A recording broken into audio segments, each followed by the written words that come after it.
do want to say, as I start off, I just personally want to say, Greg and the SDR staff, thanks for giving me a chance to share a few words. This is a real honor for me. So thank you for inviting me and giving me a chance to share. I graduated from Biola in 1998. And before I came back to Talbot, I did the MA philosophy program. I spent a year traveling with my dad. I was his personal assistant and just got to spend time with him, learn from him, and just have a great life experience. And we were in Breckenridge, Colorado, up in the mountains, beautiful kind of ski town, and I went to get my hair cut. And as I walked in there, I'm fresh out of college, and I sit down, and the lady who's cutting my hair is probably 25 or 30 years old. And she looks at me and she goes, wow, that's an interesting book. I was reading Leslie Newbigin's The Gospel in a Pluralist Society. And she said, wow, that's fascinating. Are you a Christian? Because if so, I have some questions for you. I said, yes, I'm a Christian, and I was excited because my last semester at Biola, I took Apologetics with J.P. Moreland. Now, I learned, growing up, I had kind of an edge, so to speak, learning apologetics. Not going to lie. But I had learned historical apologetics growing up. This is the first time I ever learned about the argument from mind, that I learned about dealing with the problem of evil philosophically and the fine-tuning and cosmology. I was hooked. So she asked me if she could ask me some questions. I'm thinking, yes, this is great. Well, she looks at me, and the first question out of her mouth is, if God exists, how come there's so much evil and suffering in the world? And to my eternal shame, my first thought was, that's easy. I looked at her and I thought, well, I mean, think about it. God gives us free will. I went the Augustine route, right? If God didn't give us free will, we couldn't even love. And I'm thinking, this is obvious. She asked me another question. I said, by the way, you can't even have evil if you don't have good, and you can't have good if you don't have God. So your question actually proves that God exists. I mean, she's asking a question. I'm ready with an answer. Well, all of a sudden, out of nowhere, she steps back and she starts to cry. And she says, this is a bunch of expletive. I'll let you imaginatively fill in the blank. And she's standing there, and I'm turning around thinking, what just happened? Now, I'm not going to lie. I was very nervous because she was holding scissors to my head. The thought actually went through my mind, like I could see, I guess I would be dead if this happened, but I could see my cover on the newspaper in Breckenridge, smart out kid gets stabbed in the neck. And when she's crying, I'm sitting there going, what's the big deal? We're having a great conversation. I'm giving answers. We're going back and forth. And we left. I said to my friend, I was like, man, what was up with her? This is a great conversation. He looks at me and he says, you have no idea how arrogant you were to her. And partly is because I'm like a typical male, and I just don't have a clue of females' emotions, although I'm getting better. My wife would attest to that. The other part was I had knowledge and I had wisdom, but was not acting as an ambassador for Jesus Christ. I didn't have the character to go along with it. I think this is learning from that mistake. And here on out, whenever somebody asks me about the problem of evil, every single time, unless it's in a debate, I ask them back. I say, of all the questions you can ask a Christian about God, why that one? And the vast majority of the time I hear something like, well, my parents just got divorced, or I was abused as a kid, or I get bullied at school. See, learning this through my mistakes is one of the reasons I've been so endeared to Stand to Reason. I had heard of Greg before, heard him as an undergrad when I was at Biola. I actually went to that conference he did. I don't know if I've told you this, with Dennis McCallum, The Death of Truth. I went in college to check it out. But it was in grad school here in the MA Phil program. We had a class together. I think it was with Dr. Horner, if I remember. And Greg came in, and I recognized him but didn't know him. He gave me a copy of Unborn Precious Human Persons, and I read it. And he actually invited me to his house to a mentoring group for probably 6 months, every other Monday or Tuesday night, and just started pouring into me as a young influencer and leader. And one of the first conversations he had is he just asked us, and I'd never heard the ambassador curriculum before. He said, what makes a good ambassador? And it would really start to make sense to me that we have to have knowledge and we have to have wisdom, but we also need to have character. And especially in our world in which Christianity is so looked down upon. We don't live in a post-Christian culture. We live in an anti-Christian culture. We have to speak with a winsomeness and a love like never before.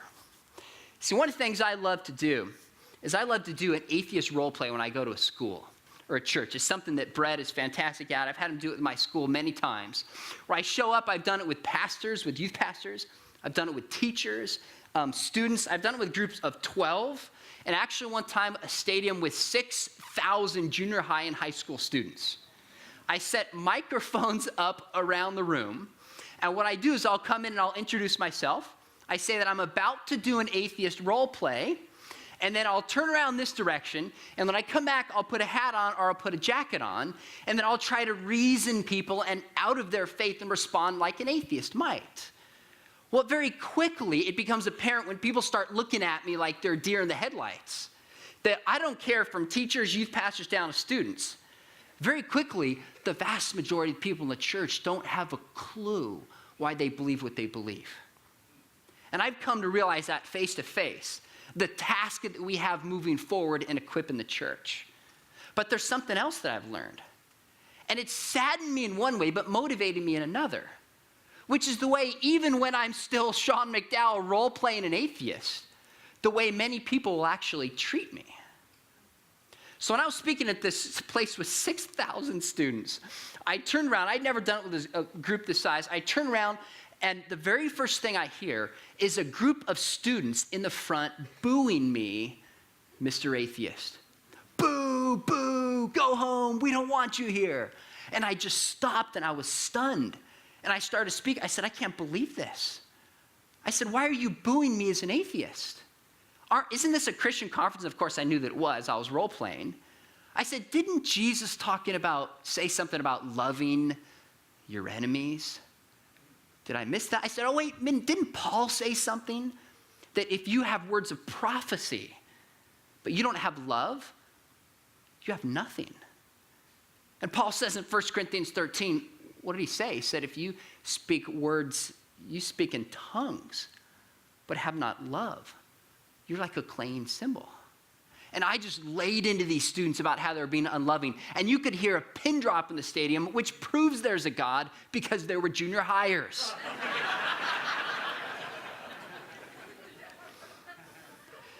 The next summer, I was invited to a kind of a leadership conference, a little smaller, about maybe 500 or 600 students in Salt Lake City, Christian students. And they asked me to do my atheist role play again. So this time I had a jacket. I turned around with my jacket on, and a bunch of students start cheering. They go, woo, we're glad you're here. And I was again stunned. I thought, nobody does this. So I was so moved and encouraged they would treat the atheists this way. Afterwards, I went up to them. I said, hey, why'd you guys clap? And they said, well, we were the ones who booed you in Minnesota.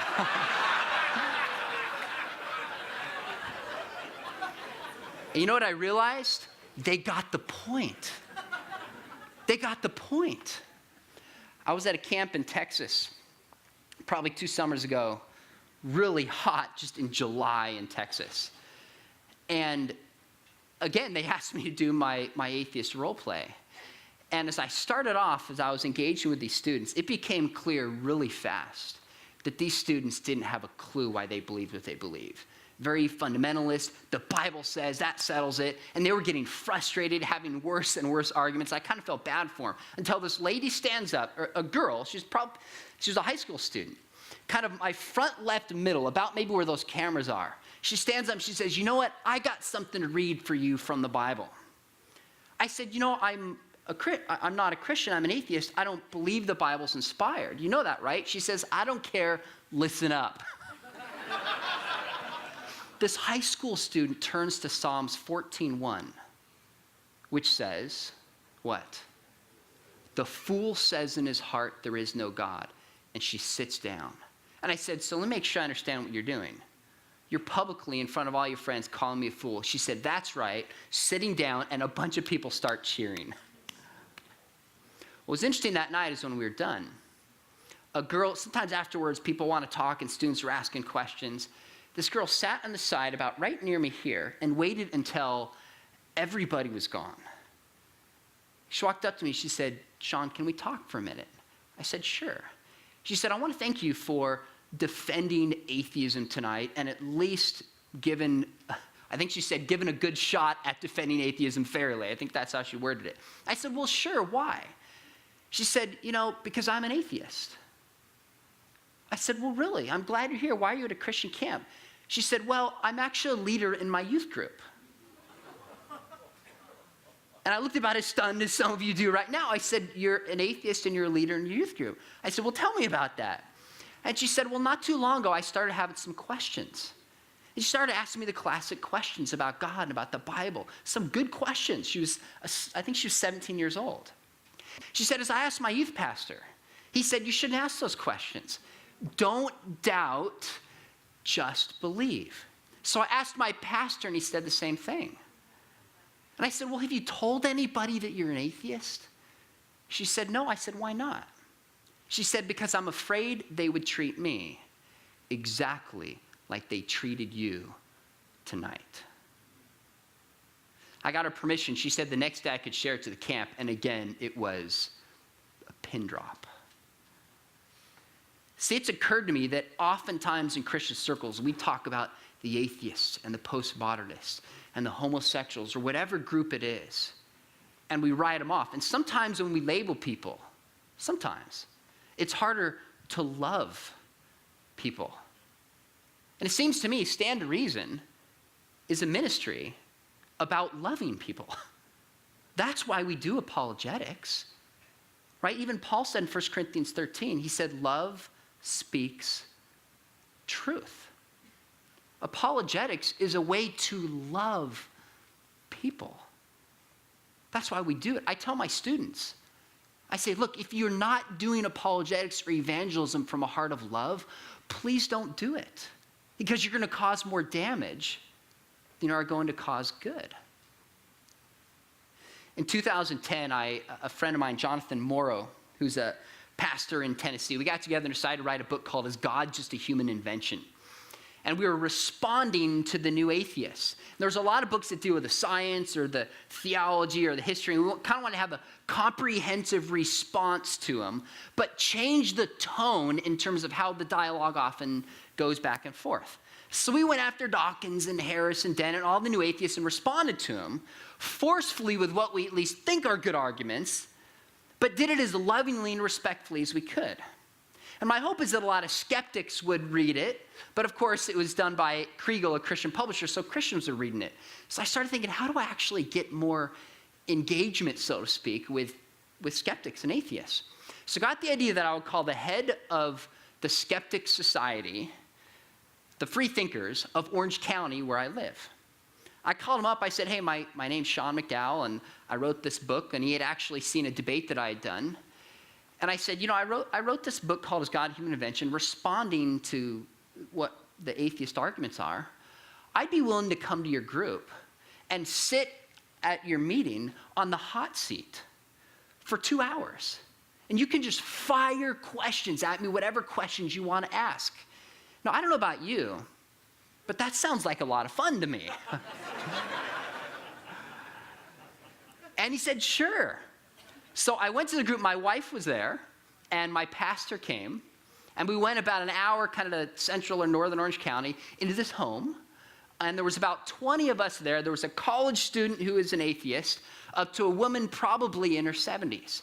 And they were asking me a series of questions. I mean, some bizarre ones about whether I'm a traducianist when the soul comes into the body. I'm thinking, I just didn't expect this question. Questions about politics and the Bible and God. It was really interesting. And the best part of the evening to me was the guy turns to me, the head of the skeptic group, and he looks at me and he kind of stops. And he goes, no way. And of course I'm thinking, no way what? He goes, you actually have a sense of humor. Now, why was he so stunned? Because Christians are so often like Angela on The Office, right? There's a reason why they stereotype us that way. Well, the evening went on. I tried to answer questions. At the very end, I had asked him, I said, do you mind if I ask you some questions to your group? Well, instead of asking a question about their view on the origin of life, which is a great question we should be pressing our skeptical friends on, instead of asking how something could come from nothing, why anything exists at all, I decided not to ask them that question, or about the resurrection, or the origin of consciousness, all these great, important questions. I decided to ask them a few different questions. So here's what I said.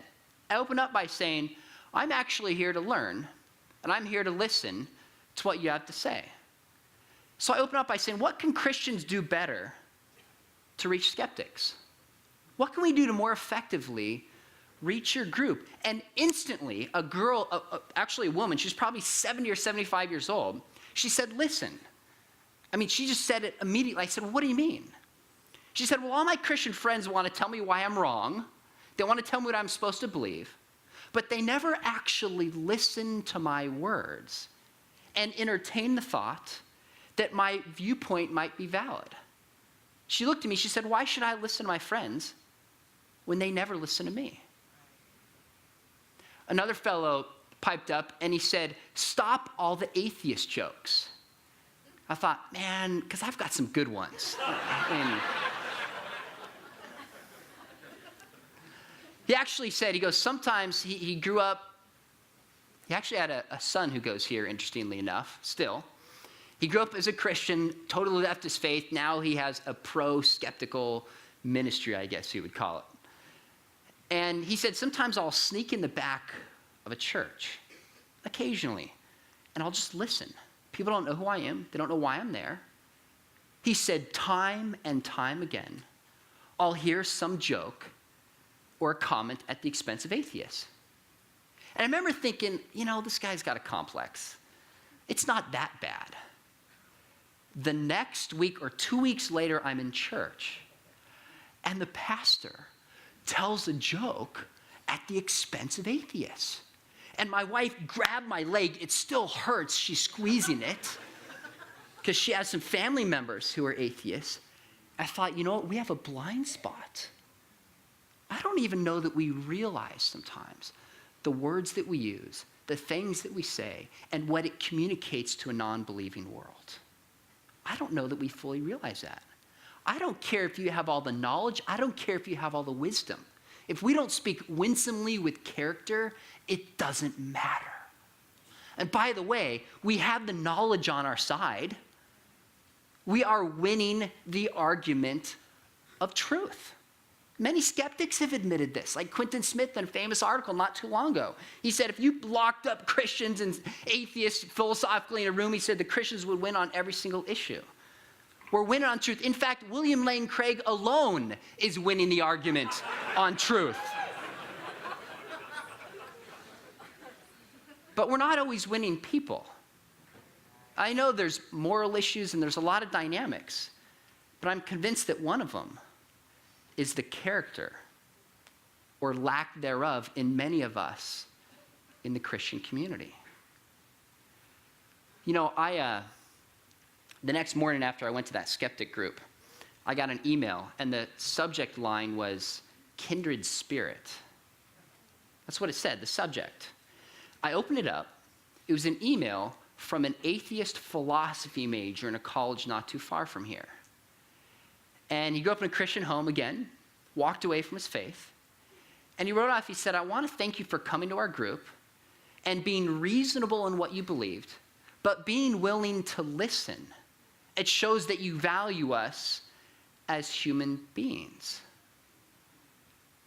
And for me, when I got that, I mean, maybe it sounds cliche, but I actually got a little tear in my eye. I thought, oh my goodness, here's an atheist who walks away from the church and feels that he has a kindred spirit with a Christian.